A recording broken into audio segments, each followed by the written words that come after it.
जीवन का हो पाहुणा?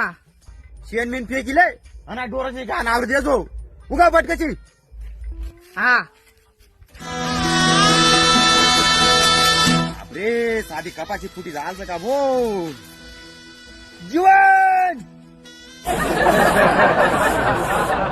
जीवन बहिणांनीच माणूस एक बी काम करू ना दिलं ना असं मला.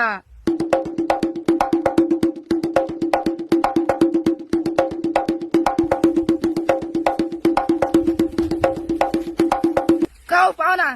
का होय ना? का होय ना. हा एवढी कपाची फुटी झालं तुला फुटी झालं का रे. मग एकटा जीव काय काय करू पाहुणा. शेण पण आवर, चारा पाणी बी कर. अरे चारा पाणी आवरत मला माहितच पण तू वावर मग फिरस का ना. साधी कपाची फुटी झालं काय. कपाशी फुटी जायला आता तुला समजी रे नका का रे. अय नालायक आता तू वावर मग उन्हान माही रे. मनावर काय थाटू रे ना तू मुख्याला विचार ना.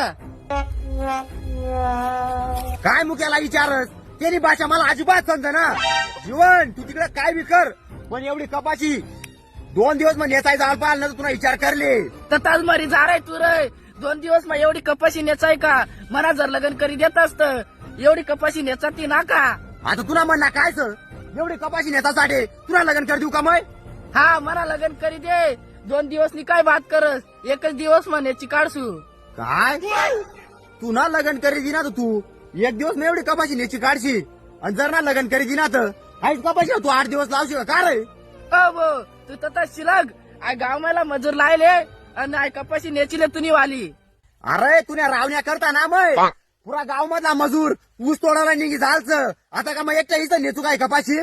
तू एकटा नेस नाही तर तता मरी जा. मग एक कपाशी ना बोंड सुद्धा काढाव ना. अय तुला जीतवर खरंच सकाळ बायाला तुम्ही अरे कपाशी नेताला व शिरत तिकडे डोरच नावर.